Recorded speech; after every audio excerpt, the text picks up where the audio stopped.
సంగారెడ్డి జిల్లా పుల్కల్ మండలం ఎస్ ఇటిక్యాల గ్రామం వద్ద ఉన్న ఎంఎస్ లిక్కర్ ఫ్యాక్టరీలో ఉద్రిక్తత. సిఐటియు, హెచ్ఎంఎస్ రెండు యూనియన్ల మధ్య వాగ్వాదం, తోపులాట. హెచ్ఎంఎస్ యూనియన్ జెండాను సిఐటియు యూనియన్ వారు తొలగించారంటూ ఇరువురి మధ్య ఘర్షణ వాతావరణం. ఎంఎస్ లిక్కర్ కంపెనీ యాజమాన్యం సిఐటియు యూనియన్తో కుమ్మక్కై హెచ్ఎంఎస్ యూనియన్ నాయకులపై వేధింపులు చేస్తున్నారంటూ ఆరోపణలు.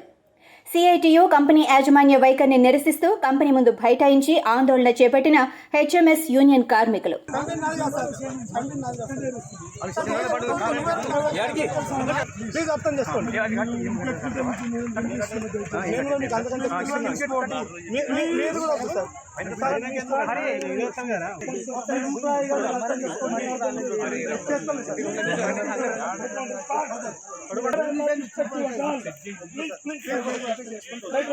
వద్దు సార్, రండి మాట్లాడదాం.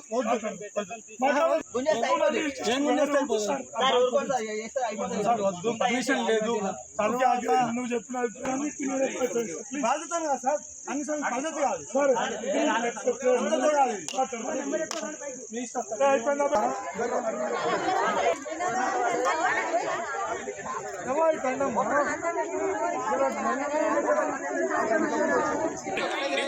నేను చెప్తా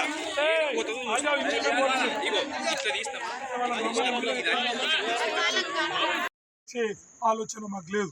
కంపెనీ మంచిగా ఉండాలి, కంపెనీలో పనిచేసే మా కార్మికులు కుటుంబాలు సుఖ సంతోషాలతో ఉండాలి. అందుకోసం బాబాసాహెబ్ అంబేద్కర్ రచించిన రాజ్యాంగ చట్టాలను, అట్లాగే భారతదేశ గజెట్లను, కంపెనీ చట్టంలో ఉన్న సౌకర్యాలను ఒక్కటి కూడా ఇవ్వకుండా ఒక్క రోజులో నేను అన్ని తెస్తా కాబట్టి ఆ ఎమ్మెల్యేలు వాగ్దానాలు ఇచ్చాడు, నేను ఇవ్వట్లేను.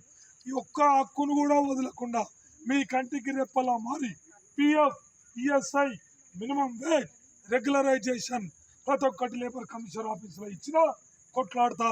ఆ కొట్లాట్లో 3 నెలలు పట్టవచ్చు, 6 నెలలు పట్టవచ్చు.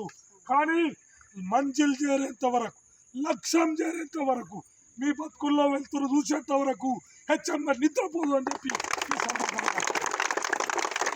అదే సందర్భంలో మీ అధికారులు హెచ్ఎంఎస్ ఏదో ఇది బయల కప్ప కాదు, ఇది ప్రపంచంలో మా ట్రేడ్ అన్నది భారతదేశంలో ఉన్నాం.